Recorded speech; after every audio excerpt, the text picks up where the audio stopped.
All right, so as promised, I wanted to show you a couple of post-tib exercises that you can do in addition to the general strengthening program that you've been doing with your AFX.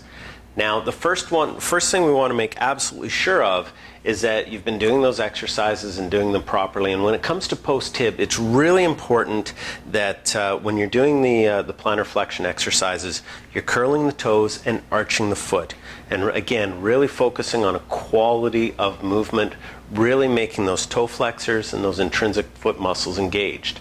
You also want to make sure that when you're doing the plantar flexion inversion, moving to the inside, same thing. You're curling the toes, you're arching the foot.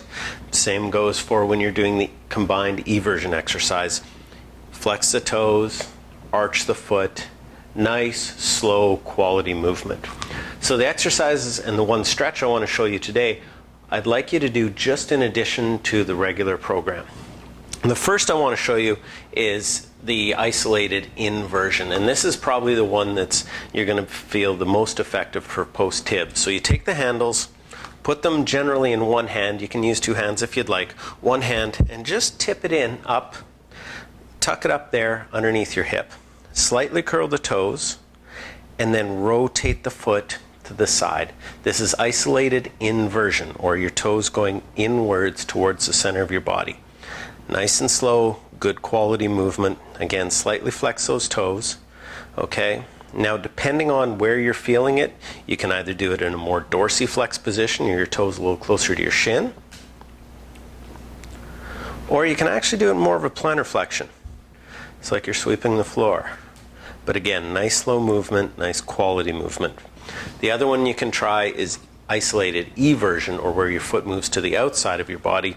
Just take this one handle, slip it around the outside of the knee. You don't want to hold it out here and hurt your shoulder. Again, curl the toes, arch the foot. Just a nice, gentle movement.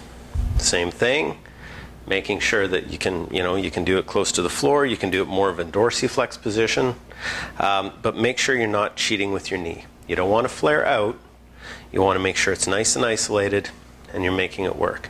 Finally, in addition to the stretches that you've been doing, the plantar flexion stretch, hopefully the plantar flexion inversion stretch, eversion stretch, what I'd like you to do is a slight variation, and that is bend the knee slightly, grab the bar, let the handles go, and stretch like this.